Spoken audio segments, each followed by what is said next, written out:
Yo, what up? Hey, yo, mic check 1, 2, what is this? What's going down in the... Man, just a lot, man. Before we go ahead and start on this show, though, man, it should be a I think last episode that we did, the last show that we did, though, was a lot more, I think, educational and stuff like that. And obviously we ended it out, you know what I'm saying, though, talking about our rage, about our missing girls, black girls, in D.C. and really all over the country, and boys.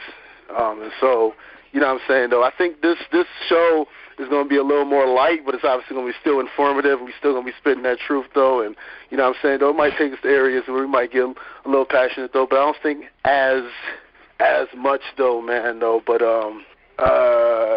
before I start the show, I got to give it up, man. Shout out to Mississippi State, man. Yeah, facts. Yeah. That was a hell of a win, hell of a shot, man. And the way they try to fucking do the shenanigans with that bullshit ass flagrant foul, that was a perfect ending, man. She found her inner AI and said, "I'm shooting this shit." Much respect, man. That was some country fried bullshit right there, man. That shit was right. I turned the TV, I came back. It was actually left. I seen Mississippi State had the ball, and I saw the shot. That was some Boston, Massachusetts bullshit. Fucking Connecticut. Yeah. You know what it is. That was. Yeah. We know what it is. But it's very Tuck-Ruish. Right. Right. It was a great flop. She played the role, but that doesn't mean that they was right for calling the call. But she played it. She did her job. She acted like a mother. I don't think she got touched. Nigga, that was the greatest Dwayne Wade acting I have ever seen since Dwayne Wade. Like, the shit wasn't touched at all. She wasn't touched at all. She ain't pull LeBron. Yeah, there you go. There you go there. She pulled it all, man. All the stops, man. She did it all. She did it. Yeah. I also want to shout out South Carolina. They made it as well, man. Dawn Staley, the coach there. That's their first time going into the chip. So shout out to her. I had another African American sister, a black sister, pardon me. We're getting it popping. So shout out to them too. Right. You know what I mean? You know what I'm saying? We give Mississippi State its props, but that's where it stops. That's where it stops, man. You know, shout out to Dawn Staley, man. You know what I'm saying? It's ironic because the point guard that plays in Mississippi State reminds me a lot of Dawn Staley. You know what I'm saying? Though, just her toughness and her will, man, and being a shorter, will that she is. Also, I want to give another shout out. We have to give a shout out to Aunt Maxine again, Miss Maxine Waters. Yeah, man. They're going to start coming for Auntie, bro. They're going to start coming for Auntie. Yeah, man. They're going to stop. We're going to get enough. They don't get enough. Bill O'Reilly's such a sucker, man. First, you got to rape women in order to have sex. Yeah, I said it, little bitch. You know what I'm saying? He don't come at Auntie Maxine, man. Nah, he's a fucking bully, dude. He's a right-wing bully. And that shit disrespectful. Then you want to try to crack jokes and shit because y'all know what's going on. All these problems. I ain't gonna get into too much, but he a pussy for that. Excuse my language. Yeah, he a real right pussy for that though, man. She broke it down. She said Bill O'Reilly has no credibility. He's been sued by women and said so we know about that checkered past. And we also know. Don't fuck with her. She's a strong black woman, like she said, man. Don't do it. For our sisters, man. You know what I'm saying, though? You know, we might get into it every once in a while with us black men and black women, though. But, hey, man, don't be coming at our sisters, man. Especially ones that stand up for us, though, like Maxine Waters. So I guess which gets us kind of right into the gist of the show, man. Because today's show is titled Alternative Cooning. That obviously is a play on, forget the lady's name who said that wasn't Trump's administration, though, but talking about alternative facts.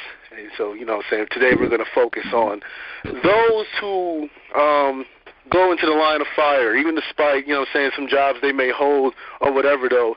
You know what I'm saying, though, issues and things that they may stand on that we may disagree on. When it comes to certain issues, we have to make sure that we show that we have a united front. We can disagree on other things, though, but when it comes to issues like Colin Kaepernick standing up for, you know what I'm saying, our rights, when it comes to issues about our girls missing, it comes to other issues that involve us as a race, we have to make sure that we stand on and we acknowledge those who, in the midst of what they might have to go through, being in the system or whatever, though, or having to, you know, so be in entertainment, those who are willing to stand up on it. And they stand, obviously, on the shoulders of our ancestors, such ancestors as Harriet Tubman. Harriet Tubman, who we obviously know was, you know what I'm saying, though, the leader of the Underground Railroad. And who said that, you know what I'm saying, she would have freed more slaves if they knew that they were slaves. That's a powerful quote, man. Right, that's true. Man, that's like one of the most powerful quotes ever, man. That shit is crazy. Yeah, yeah, because, you know what I'm saying, it's a lot of people out here who don't realize, you know what I'm saying, though, the position, though, because, you know what I'm saying, though, they're given certain status or they're given certain trinkets or what have you, or certain amenities or whatever, though, and they're sort of, you know what I'm saying, given the illusion of inclusion. And then, you know, when they're shown that they're not included, they get shocked. You know what I'm saying? They get taken aback. They get offended or whatever, though. You know what I'm saying, though? And so I think, like you said, it was very important that she said what she said, though, and we obviously salute and we thank her, and God bless her for her contribution to freeing the slaves, though, that did realize that they were slaves. And then obviously with a brother like Nat Turner, who was depicted in the movie Birth of a Nation. Obviously not the first birth of a nation, but the right. But it's also important, people out there, that you watch that movie, the first adaptation of Birth of a Nation, so that you can get an idea of just how these people have thought and still think to this day. But the new adaptation of Birth of a Nation, obviously with Nat Turner, though, and he rebelled against the slave masters and got people to go ahead and revolt with him or whatever, though. And, you know what I'm saying, this was the person who was actually used as a preacher, which is no different than what they use today. Today, right. Pretty much. To go ahead and pacify our rebellion, pacify our willingness to revolt. And so they use people like Reverend, quote-unquote, Reverend Al Sharpton and quote-unquote Reverend Jesse Jackson and Reverend T.D. Jakes, taking dollars Jakes. And so, you know what I'm saying, though, the list obviously goes on from Malcolm X to Marcus Garvey, on to Angela Davis, on to Fred Hampton. Fred Hampton, who needs to be talked about more, was a 20-year-old when he was doing this. So we're talking about a child, basically, that was leading amongst men. Well, you know, it says in the Bible that a child shall lead them. Am I right or wrong? True. Yeah. And so, you know, they want to make sure that they try to kill us as young as possible. And this was a guy that, you know what I'm saying, though, wasn't Martin Luther King. He wasn't somebody who went with the doctrine. He went against it. And, you know what I'm saying, they seen how powerful he was then. They said, oh, no, we got to nip this in the bud now. Mm-hmm. So it was the same thing they did with Tupac. And so just to name those few people who were alternative Cooning, that were our ancestors, though, and we appreciate you and we thank you for your contribution, though, and God bless you. Guys, jeez, man, this day and age, I guess our alternative coons in this day and age would be people like Shannon Sharp, who does just an outstanding job of towing that line, though, but making sure that he speaks truth, and he speaks it very articulately to a way where he still obviously has that job, and we understand that though. But he's very unapologetic about speaking it real, and we have to make sure that we go ahead and we support that brother because he has a tough job. He's on Fox. Yeah, man. You know what I'm saying? This isn't BET or Centric. That brother's on Fox. So we have to make sure that we support people like him, man, and people like Michael Smith and Jamel Hill. Thank God for them as well, though, and obviously many others, though. But just to kind of get y'all guys' opinion, though, like when y'all hear about a term, like I say, alternative cooning, whatever, though, like kind of like what kind of like is your idea of someone who is an alternate coon or whatever, though? You said the ultimate coon. All right, so I'm gonna take a seat in the classroom, and so kind of just give me like a broad, because I kind of have an idea, but I want to make sure I answer the question correctly. Just give me like a broad definition of alternative cooning. A broad definition of alternative cooning. Okay, I guess for my definition, alternative that's woke. So that's woke, right? Yeah, that's someone that is woke, and it's someone, I guess, that is in a position where they could coon, but they choose not to. Okay. I dig it. I dig it. Shout to Angela Rye too. Charlamagne the God, and them. Like they and I don't know if y'all saw CNN not too long ago, but Angela Rye also went in on somebody that was really being real disrespectful to Maxine Waters. I think it's just what the definition says. It's the alternate. It's the folks that's not scared, who are like such as a Shannon Sharp, who, like you said, works on Fox.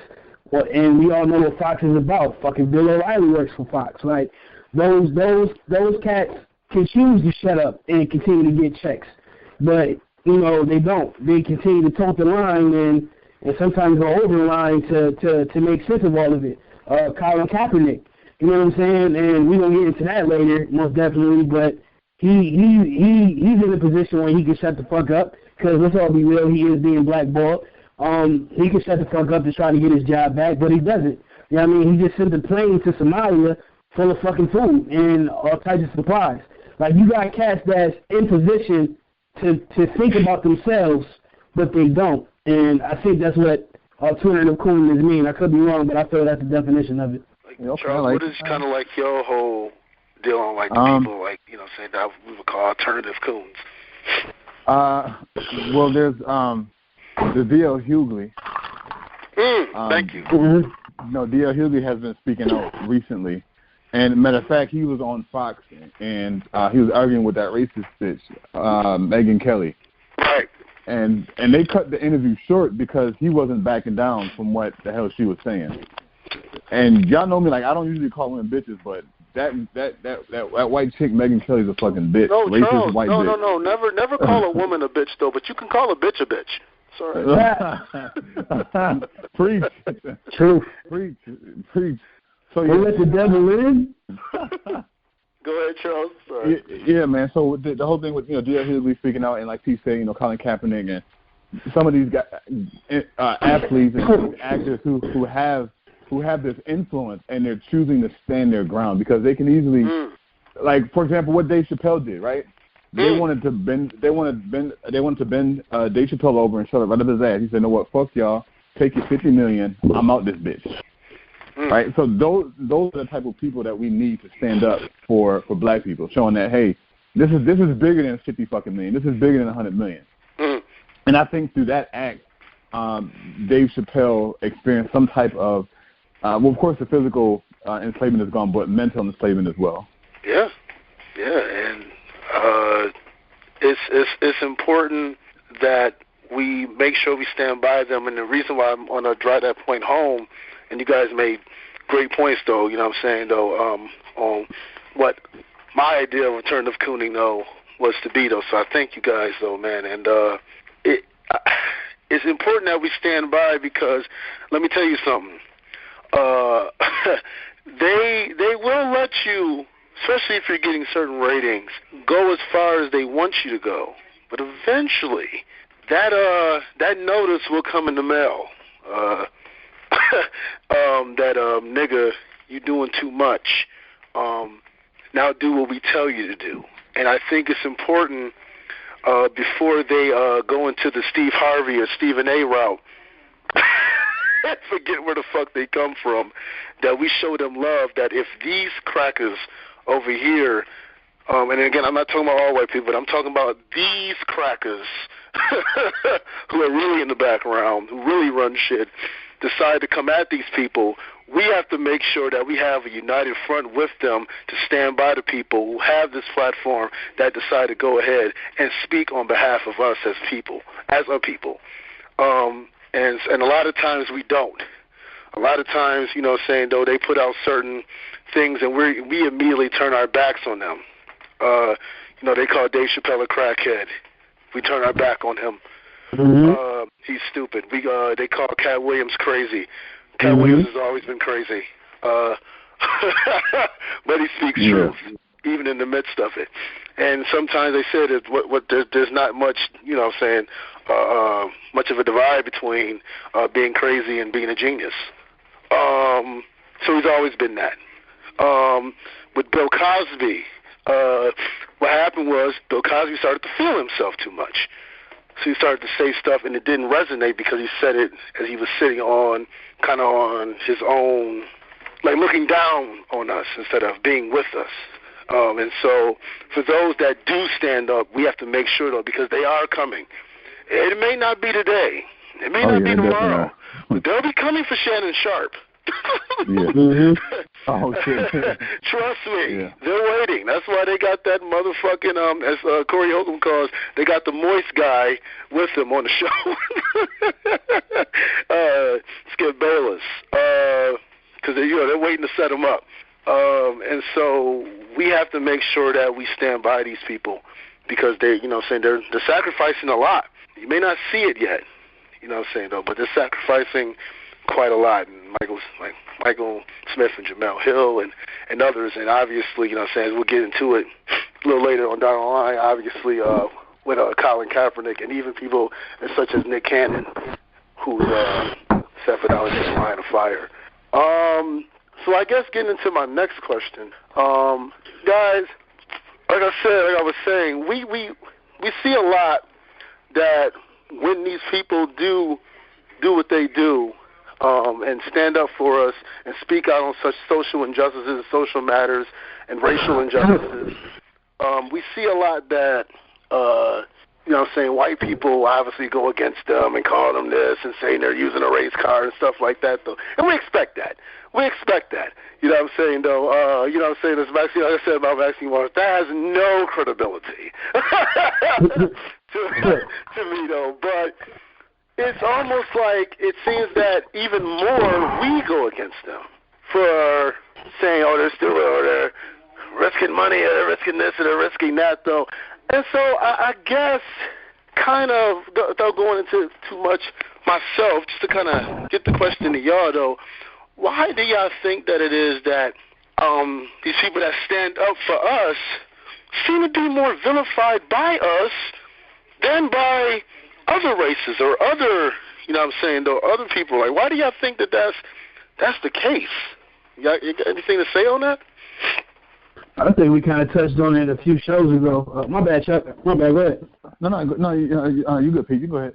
Okay, I thought I heard you. I think we kind of touched on it a few shows ago, bro, and I'll keep reiterating it until hopefully it changes. It's easier to stay in the lane than to make your own.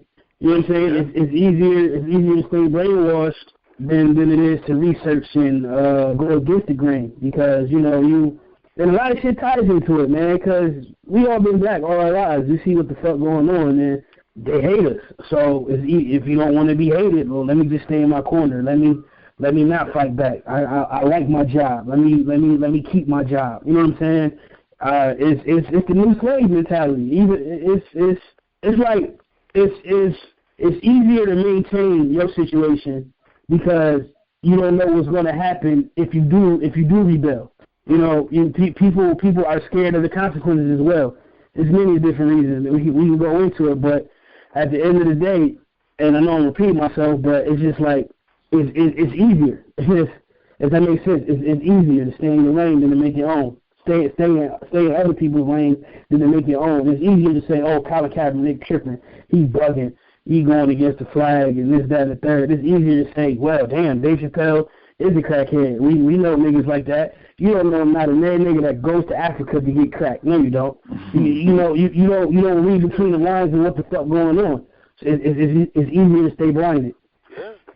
Yeah, absolutely, and yeah, man, you know what I'm saying though.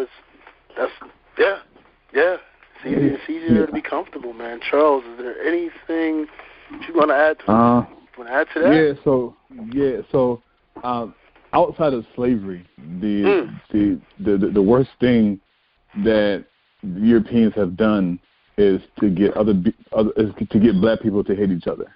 To get black people to hate their culture, to get black people to see other black people as these barbaric, cheating savages, black dark-skinned niggas, and it's very sad that that's the case, because no matter how much facts and evidence and how much mental liberation we try to pour into our people, you have some black people they've been completely, entirely brainwashed. And at that point, I mean, I don't want to say it's hopeless, but at that point, it's like, well, how much energy, how much time should you invest in this person? Because they're brainwashed. There's nothing that, at the end of the day, there's nothing that we could really do. Like, they would have to go through some type of experience themselves, as opposed to just people giving them head knowledge.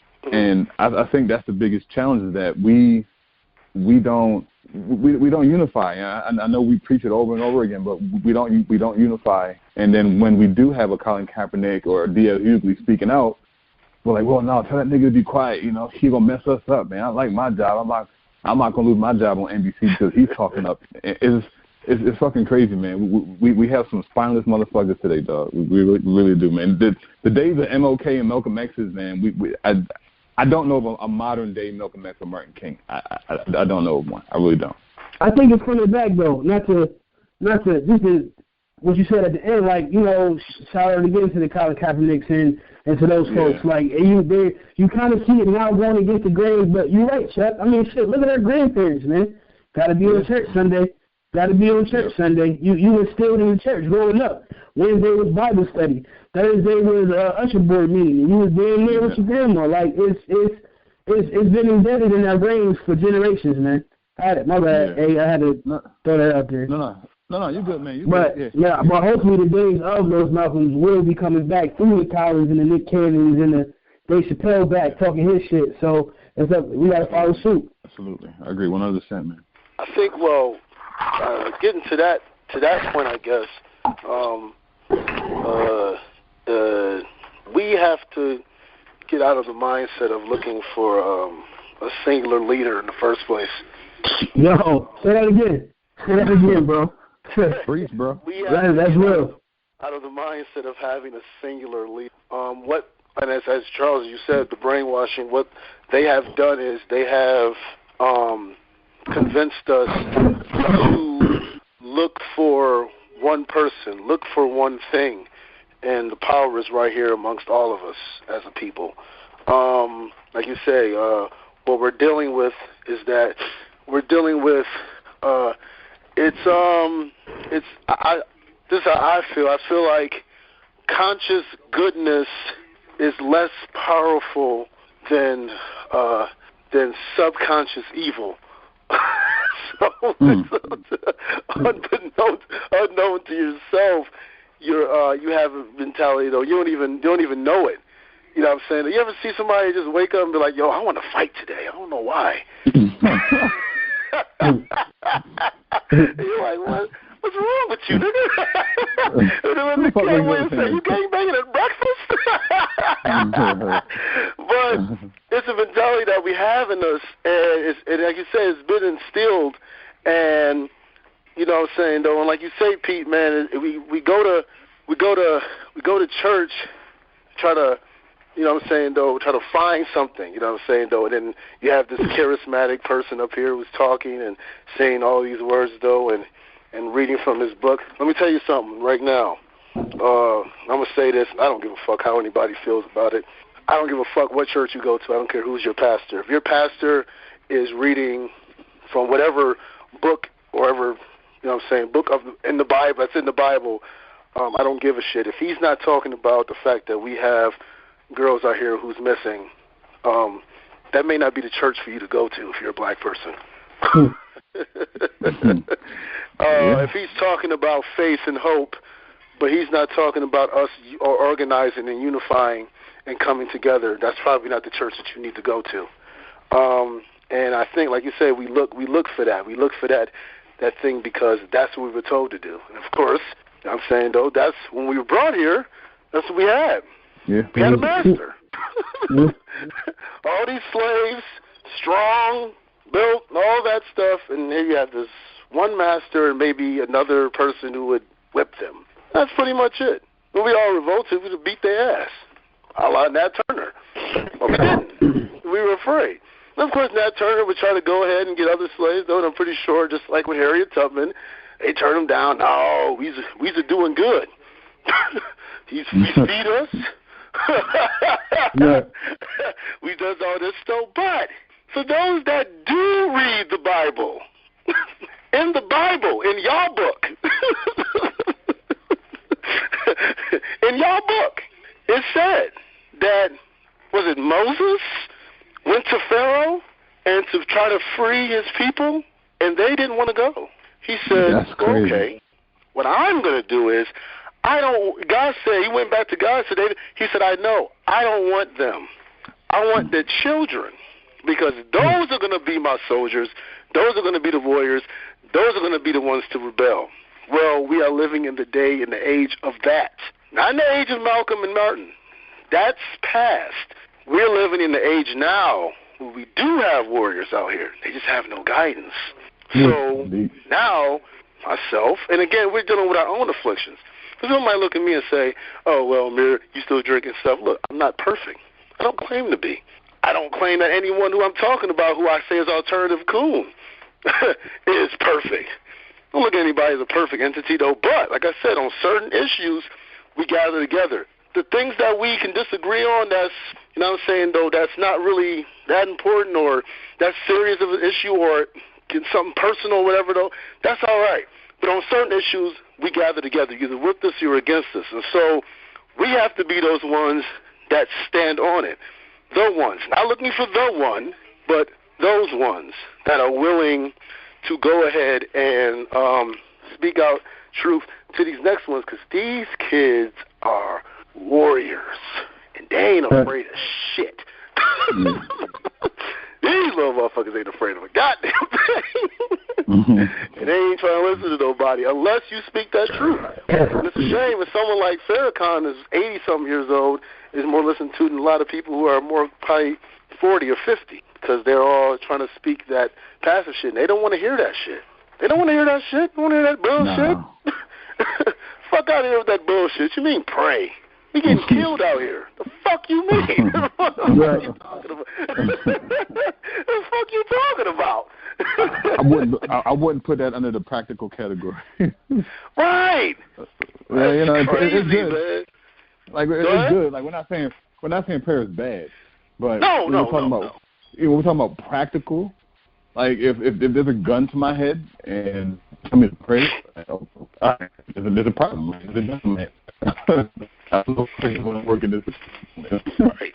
Okay, and I guess in getting to the next question then, because you know what I'm saying, though, you know what I'm saying, obviously, you know what I'm saying, though, if you do this, we join together and we revolt or we rebel, we come together, whether it be economically, whether it be through militarization, or what have you. Obviously, there's certain consequences to anything that you do, certain sacrifices that you have to make, though, in anything that you do, especially when you're going against a system, an evil and demonic system that we are currently under rule of. And so I guess, though, because it's like, all right, that can happen or whatever though, but they're killing you anyways, and they're already taking away your jobs, and you're already this and that, and you hand over foot, and you know what I'm saying though, and just trying to make it or whatever though. So it's like to go against it, like what are you really losing? So I guess just for me, I guess the question I'm going to pose is, what do you think we as black people, on your mind or your opinion, or maybe just for your own selves or what y'all see, what do y'all think that we fear the most? What do y'all think it is? You said, what do we fear the most? Yeah, like what do you think that we as black people, what do you think holds us back? What are you so afraid of that holds us back from going against the system? And I don't mean like just going ahead and, you know what I'm saying, no, grabbing up arms and just going at, you know what I'm saying, no, but I just mean just in general, even just to speak out. What do y'all think what do you think that fear is? Well, if you look at America's history and the shit that they've done to people who have gone against the system, like Gaddafi, we all know what Gaddafi was doing. Look at Martin Luther King, right? Everybody, again, I know we say it again, everybody thinks he was killed before his I Have a Dream speech. That's not why just imagine. This nigga had over 1 million people at his fucking speech. And they didn't fuck with him off that. But when he started talking about economics, took him out. JFK, he was assassinated because he was going against the system. Yes, and we have to also give props to our white brothers and sisters, though, who have also stand up for us, though, and stand against the system as well. So I'm glad you said that. Yeah. Sandra Bland, a more recent issue. She was speaking out, and they didn't like what she was saying. They took her out. So I think it's the fact that when we get to a certain level of power, or when our voice becomes too powerful, and it's not even just that, but the content of our speech is something that will fuck their economy up. That's when they step in and say, okay, well, it's time to shut this shit down. You need to shut the hell up or we're going to kill you. And that's pretty much it. They're fucking savages, demonic beasts. That's what the fuck they are. Savages, demonic fucking beasts from the pits of fucking core hell. And it's no, I'm going to tell you, man, and somebody put a post on Facebook saying Rockefeller was the only person that died in history that people were actually happy he died. Right. What? Because... But of course he's not the only. I mean, there's a lot of people that have passed, and I'm glad. And I don't say glad, but their presence on Earth is not missed, right? So I think it's fear of the fact that us speaking out and us ultimately dying. I mean, that's pretty much what it comes down to. Because they have that power, right? They have shit tapped. Your phone's tapped. Yeah, everywhere is tapped. So that's my so that's my thoughts, man. I just think that we had that fear that fear of death by the hands of the enemy. That's powerful. That's a definite truth, man. You know what I'm saying? I mean, it is the inevitable, though, but, you know what I'm saying, though, when the inevitable seems like it's a lot sooner because of maybe an action that you did, though, yeah, it's kind of, yeah. And I guess, you know what I'm saying, that's true. Pete, is there anything you want to, is there anything? Would you know what I'm saying? Go ahead, speak. Well, first of all, I'm going to start saying, Chuck, you ain't got to bring that comment back. Just we are glad that Rockefeller motherfucker is dead. So maybe somebody can actually get a heart that actually needs it this time. Motherfucker had 7 transplants, bro. You know what I'm saying? Maybe these black organs will stop missing. You know what I'm saying? So that's another story in itself, but fucking glad he's gone. Second, to piggyback what Chuck said, it's definitely the fear. It's the programming. We've been programmed for generations, man. You see, Google the first birth of a nation and let you know what they think about us. Dude, and speaking of birth of a nation, they fucking made Nat Turner's body into living room furniture when they caught him. You know what I'm saying? This motherfucker stood out, tried to rebel, killed him, and they talking about to this day they know some cats that still got the lamps and shit. This is what they put in your head. This is what they want you to see and be like, all right, well, fuck it, whoever speak. Obviously they did. And you're right. We all gonna die anyway. Why not go out fighting, man? But it's a lot to it. And I'm gonna be real. I ain't gonna front. I'm shook. Not me personally, but just because I got kids. You know what I'm saying? I got a wife. Motherfucker, sometimes they hurt the people around you to make you stop doing shit. You know what I mean? But it's just fears, to simply put. It's fears. It's the program shit that you see. is what they want you to see, is what they want you to feel, and how you want to interact. Instead of talking about how Martin Luther King, was really he really saw what the fuck was going on, and I think the speech is still on YouTube. He was in the church talking about getting economic wealth, because he wasn't talking about that economic shit before. But when he saw what the fuck was going on, he felt what Malcolm X was talking about. You know what I'm saying? That's why they murdered him. They didn't like Muhammad Ali until he couldn't fucking talk anymore and take a piss by himself. Now he's a hero. You know what I'm saying? He wasn't a hero back then when he stood up against the Vietnam, and when he sacrificed his fucking career to stand up. You know what I'm saying? And the people see the downfall to that more so than the uplift. And you got to realize it's going to take a generation to uplift it. We may not see it in our lifetime, but if we continue on what Fred Hampton was talking about, what Muhammad Ali is trying to do, then maybe our kids can enjoy it. Our kids can enjoy it. So that's my response to that question, sir. It's powerful because we do speak on the physical fear, obviously, of death, imprisonment. Mm-hmm. Speak of the economic fear of losing your job and different things that are ultimately being ostracized by family, friends, people that you love. I think what we fear the most is that everything we've been told, which we all know is, but a lot of people don't, is a lie.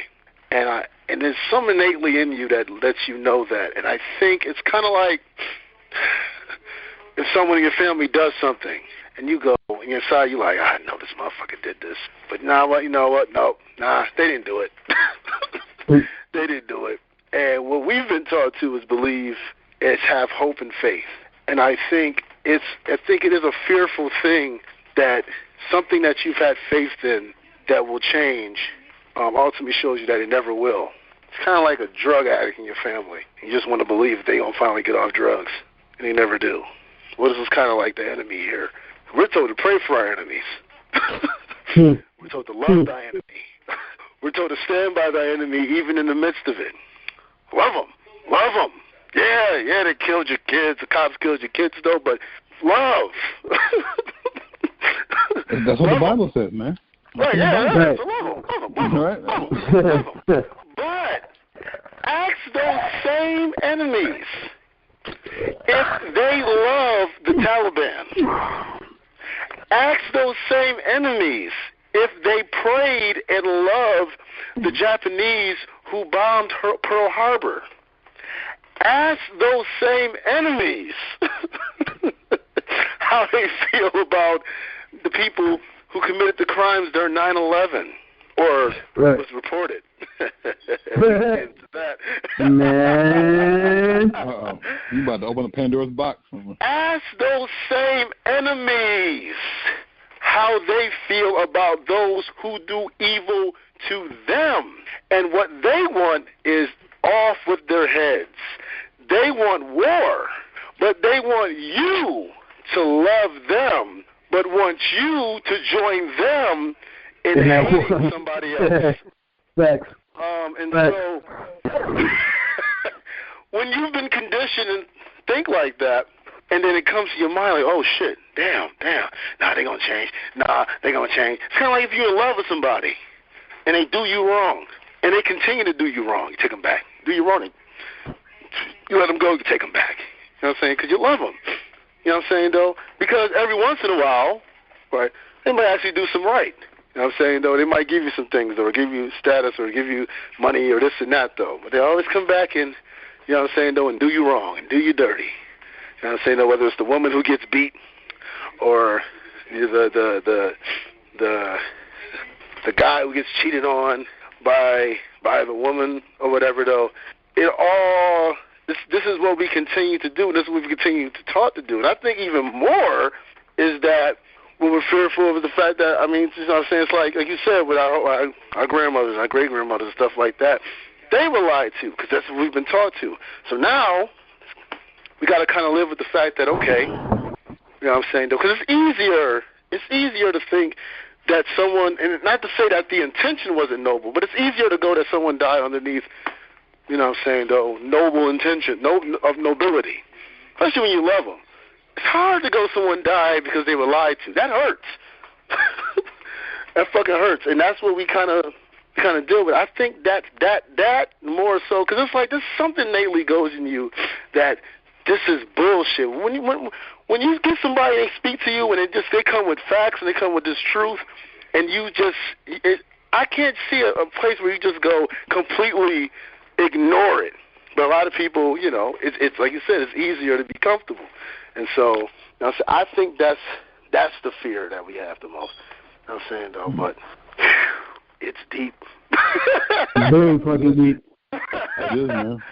It's fucking deep, man. But we have to somehow, man, get over it, man, and combat this fear that we have, though. So I guess just getting to my last question, guys. How do y'all think we start to, or begin to, or sort of combat this real issue of fear, and this issue of you know what I'm saying, though, not, you know what I'm saying, standing up? How do we begin to go ahead and really get over this issue, which in anything, which, you know what I'm saying, though, you can't, you know, start anything. You can't start any type of war. You can't start any type of business or anything if you don't first get over the fear of it. Fear might be there, but you have to go ahead and you have to conquer it. So how do we get there? I think it kind of starts with, to be real, and just with everything going on, I kind of think it just started with a catastrophe. And we're going through one right now as we're having a Twitter gangster as our president. You know what I'm saying? So you see more young black people are being aggressive and being talked about. You see, and I encourage you to check the interview out. You see the Angela Rye interview on CNN where she not backing down. She talking her shit with facts, not being disrespected. You see the Colin Kaepernick do this, and he raised that money. He didn't use that money. He helped raise that money. You know what I'm saying? So I think it kind of starts where you got your back against the wall, where either you take a stand and help fix what the fuck going on, or you're going to ignore it and die. You're going to die either way, but this is a bad way to die, having Hunger Games being real fucking life. You know what I'm saying? So it starts with a problem, then we see some of the solutions, because you didn't see that kind of back in the day, really. You didn't see these young people being interviewed, being talked to, going against the grain. You didn't see the DL Hugheys, you know, ignoring the questions where they want him to answer, but he's spitting the truth. And what's homie name? He does the Hidden Colors. It's not called, I'm forgetting, Tariq Nasheed. Tariq Nasheed, right. You see him in his interviews where, you know, they talking about, they talking about old shit, about his old books he used to write about relationships and everything. I'm not here for that, son. We're here for this. You kind of see Rebel at this moment in time. So it's up to us to follow the lead. We got the DPN network popping, and that started with 3 Black Brothers. You know what I'm saying? It starts with those. It start with the first step, man. After you see the problem. My bad for carrying on. No, you good, man. Yeah, you good, man. You good job, man. Speak that truth. Go ahead, Charles. So I think for me, my opinion would be is we have to find a way to conquer this fear that we have. And it's not necessarily about removing the fear, but having that courage to move on in spite of it. Because I'm pretty sure Dr. King was scared as shit. I'm pretty sure Malcolm X was scared as shit. Right. Right. But they still, but they still moved on in spite of it, because they realized the larger purpose or the larger goal was bigger than them. And through their actions, you know, Pete said it earlier in the call, you know, we have hope. You know, we have hope to see a modern day Dr. King, a modern day Malcolm X. Like we're hopeful for that. And I think the more that we teach our kids that, hey, fear is going to be there, but in spite of the fear, you have to move on. This is how you conquer the fear. I think that would be a good starting point. It's what I chill, because, you know, the quote is true, man. The children are our future, man. And the shit that they're learning now is how the world's going to look 10, 15, 20, 25, 30, 40 years from now. And we really have to look at what we painting, or the picture we're painting for our kids, or what we're teaching our kids. Is that how we want the world to look when they become our age? And that's some shit we really got to sit down as black people, especially, and teach them their history, man. And because that's how we gain confidence as black people, learning our heritage, learning our history. Because they're not learning this shit in school. They're not learning about Nat Turner. They're not learning about George Washington Carver. They're not learning about these prominent black people in history. They're learning about Einstein. They're learning about Tesla, right? They're learning about Abraham Lincoln. But there's no relation there. Like, how can a black kid relate to Abraham Lincoln? But he can damn sure relate to a George Washington Carver or Frederick Douglass. But they're not teaching that shit in school. So it's up to us as black people to teach our kids that type of information, because they're not going to learn in school. They're not going to catch it on social media. It's not going to be streaming on anybody's Facebook timeline. So it's up to us as parents to teach our kids that information. That's true. And education is definitely a tool to building up any empire. 99% should not be ruled by 1%. And the only reason why the 1% can rule the 99% is because the 99% don't know who the fuck the 1% are.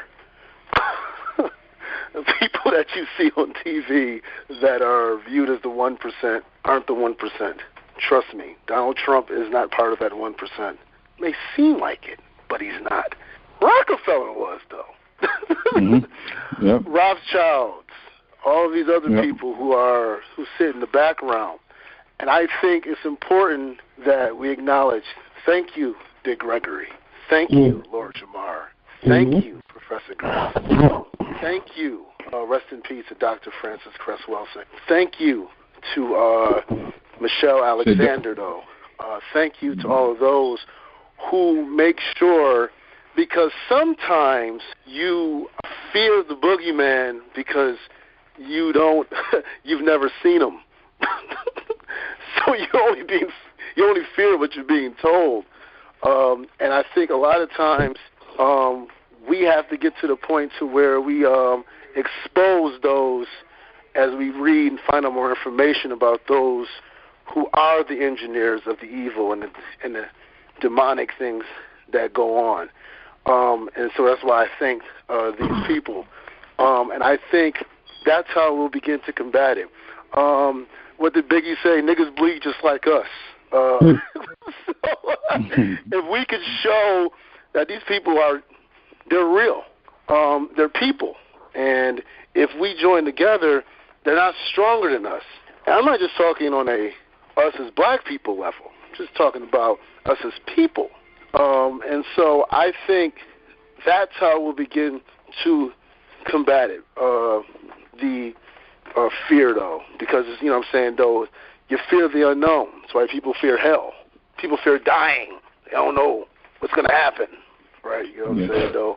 And so, you know, that's what kind of plays into into that mentality.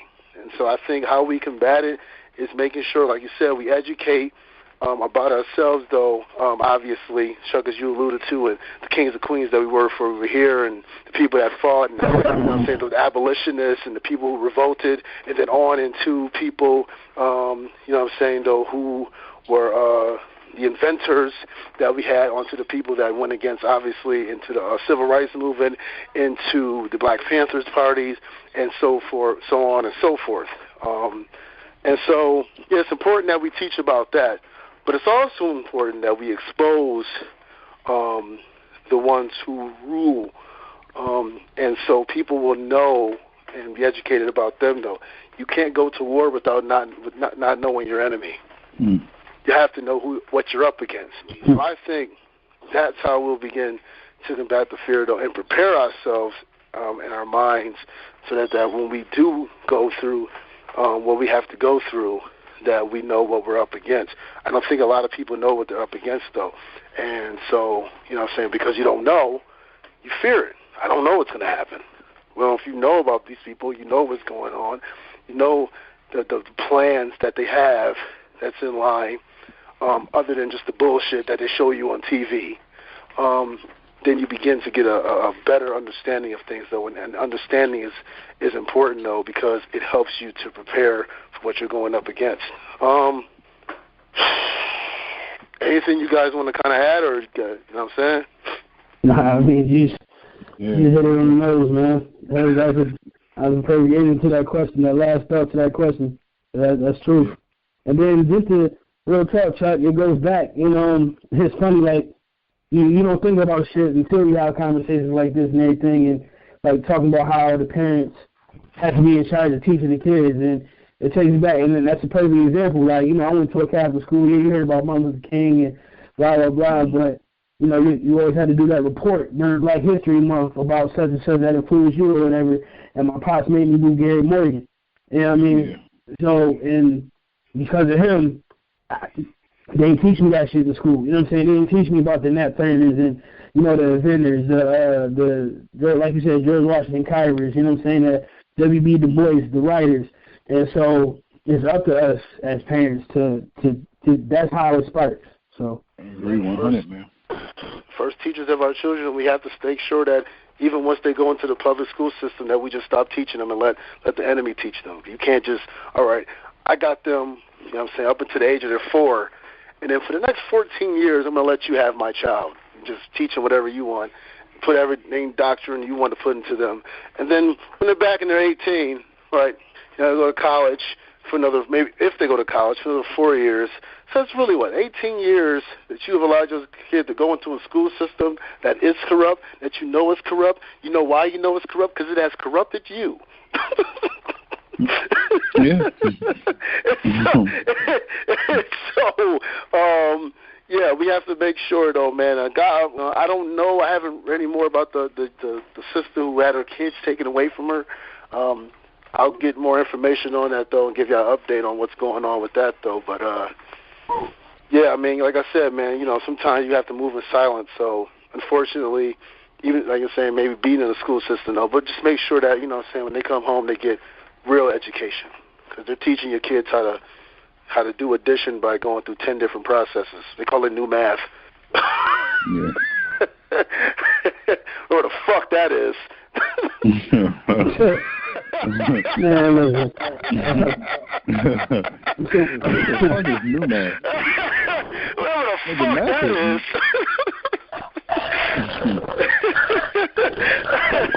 Alternative mathematics. Common Core. This shit don't even make common sense. How the fuck is it Common Core? Common fucking Core math, baby. Man. Yeah, baby. And they're teaching your kids that slaves, well, like Ben Carson said, the slaves were what, immigrants? Right. Yeah, right. This is what the fuck right. This is what the fuck your kids, and this is what the fuck, you know, so your kids are being taught. This is what the fuck they're being taught. But did you hear his breakdown? That was shit that killed me, man. Okay, like if you find out you full of shit, just be real. These motherfuckers keep going. He said no, it was people under the boat that were immigrants. Really, my dude? Yeah. Right. Yeah. I thought the people underneath the boat were slaves that were shot. Man, listen, man. Sad player. Yeah. Yeah, this is the fuck we have to combat against, man, the evil. And people like him is exactly why we have to make sure that we go ahead and stand behind the people who are doing the alternative cooning, because we got some shuck and buck motherfuckers out here that are willing to do their dance. They will dance for their dollar. My nigga, we at the black delegation will trade him for my man Doug Collins of the NBA. For real. Listen, we the black delegation would like to trade Dr. Ben Carson for Greg Popovich. Right. That's even better. There's no doubt about it, baby. You know what I'm saying, though? I never hate him as a coach or whatever, though. I know Chuck, you got to against the Spurs, though, but as a person, he stands on truth, man. He speaks it. He speaks it, Greg Popovich, man. I hate the Spurs, too. You got to give it up for him. Yeah, you got to give it up. Yeah, man. Shout out to Shout out to you know what I'm saying, just you know what I'm saying, just winding down, man. Shout out to Iguodala. Right. Truth. Shout out to the brother Iguodala, and I know that a lot of those players, and I'm glad, and to a degree, I guess I'm glad he's on. I'm glad he's still in the NBA, even though he's plays for the Warriors. Not a Warriors fan, but David West, a person who paid for Dr. Ben's funeral. Charles, do you know Dr. Ben's? What's Dr. Ben's last name? You know Dr. Ben, right, Charles? Joseph Ben Yakiman. Is that who it is? Wait. The black scholar. Yeah, I think it's Dr. Joseph. Joseph. Hold on. I think that's what it is. Joseph Yambakaman. I think it's Joseph something. So Dr. Ben. I think that's what it is. Dr. Ben. Okay. Yeah, he paid. David West paid for his funeral though. Look him up. Dr. Ben Yosef. Yeah. Yeah. Yep. There it is. Yeah. Dr. Ben Yosef. Yeah, he paid for Dr. Ben Yosef's funeral though, man. So this is a brother that's very much, you know what I'm saying, in tune to what's going on within, you know what I'm saying, black culture, and so I'm glad that I'm pretty sure he has a high influence on a lot of different things and educating those young brothers in Golden State though. So he's around though. But I appreciate what Andre Iguodala said. I appreciate what Draymond Green said as well. These motherfuckers do have slave master mentalities. Don't get it twisted. Do not get it twisted. What happened to Charles Oakley was a motherfucker who felt like he once owned Charles Oakley and showed him. These man, listen, man. Trust me, man. Let me tell you something. The motherfucker, listen. We heard the video. We heard the audio of Donald Sterling, but he was in the league being racist for a long time. Them owners were his buddies. Yep. Yeah. They just haven't been caught on audio yet. Or, like the Patriots, maybe the footage has been burnt.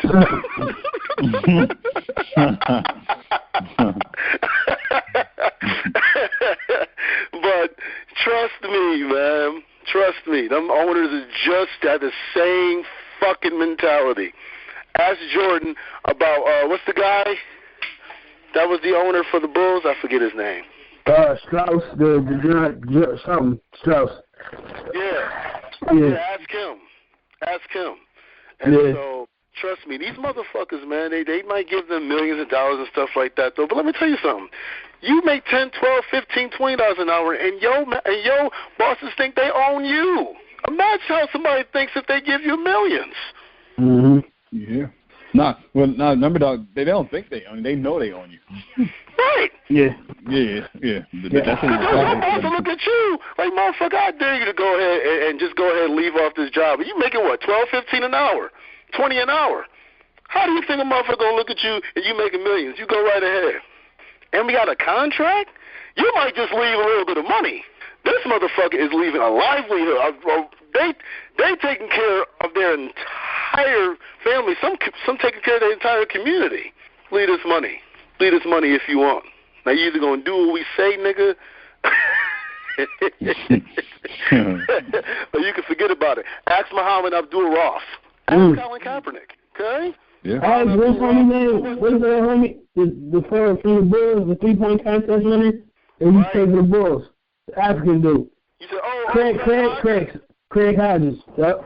Craig Hodges, who spoke out against some of the racist things that were going on, though. He was blackballed, okay? This was the guy that was, you know what I'm saying, though, shit. And you see who they kept, Steve Kerr and motherfucking Paxson. Craig Hodges was better than both of them.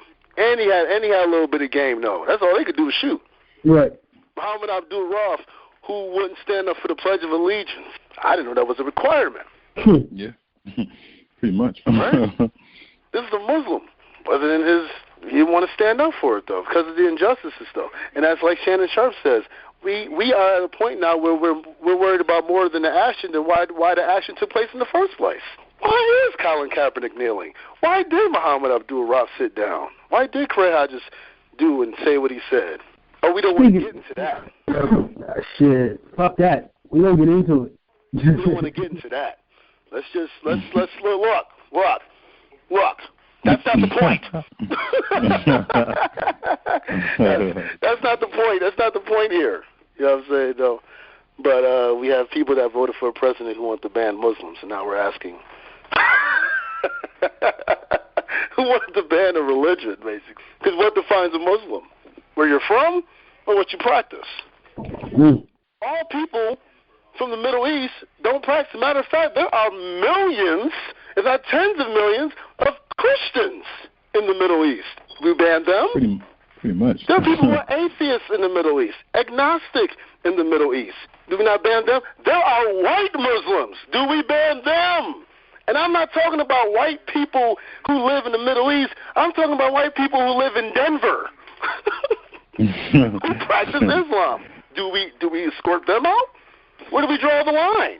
Oh, we don't get into that. Let's just sort the people that look a certain way that we're not comfortable with. So this is, this is what we're living in. This is what we're up against. And like I said, man, this is why we have to make sure those who have a platform and they use it to speak out against issues, like the young brother from the BET Awards, light-skinned brother, I forget, is it Jesse something? Jesse Owens? No, the BET Awards, though, when he said that, I'm saying, though, just because we're magic doesn't mean we're not real. I don't know. Yeah, I forget his...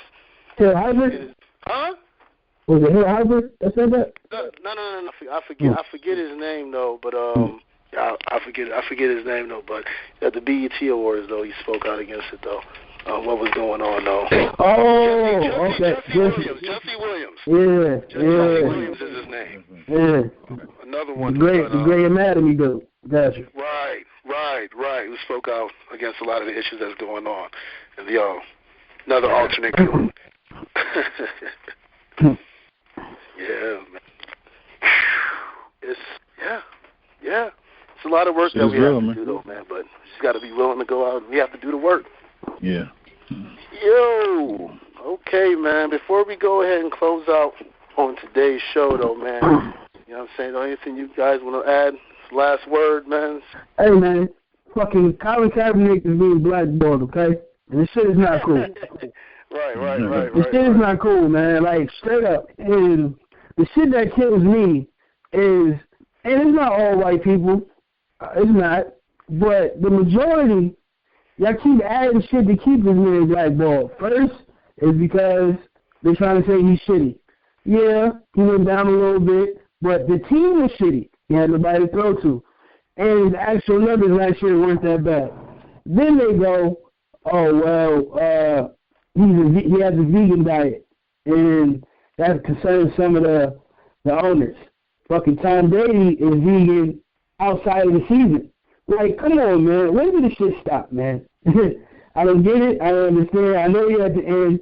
But it's just like, when did this shit stop? And he did it how y'all want us to do it. When black people protest. Oh, they don't have to riot. They don't have to fight. They don't have to do this. They don't have to do that. This motherfucking kneel and then say shit until you ask them why did he kneel. But the Saints are interested in Johnny Manziel. The Saints are fucking interested in Johnny Manziel. Come on, man. Even if they don't hire him, just the fact that you're interested in him. Over a guy Come on, who won man. Super Bowl 4 or 5 years ago, and a guy went to an NFC Championship and came within a pass in both those games of winning those. Okay. There's a videotape of this man snorting coke, like literally.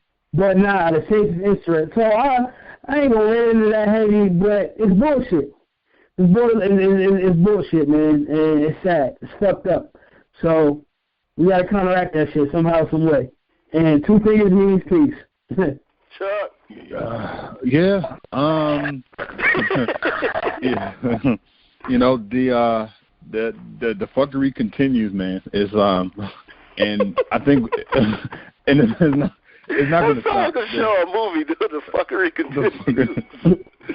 But it's not going to stop, man. It's really not. And I think what we're doing here with the Common Sense Experience with the Black Podcasters Network, you know, we're starting to help spread that message, and we want to start collaborating with other big hitters in this space and bring them on to where black people can come to one location and get the information that they need to not only better themselves but also better their communities, man. So Just be on the lookout for us, Black Podcasters Network. We're growing slowly but surely. And, yeah, man, we'll have some things rolling out this year that will, yeah. So that's it, man. That's it. That's all I got, man. So we air every Friday, 8 a.m. Check us out on Spreaker. We'll be hopefully on iTunes and iHeartRadio within the next several months, so be on the lookout for that as well. And that's all I got. Barack Obama, our girls are missing. Where are you? Oh, yeah. You're on vacation right now. Probably going out with the chilling with the billionaire owners that you helped make rich while you made your people poor and while your people were getting killed in the streets, though. Keep doing you.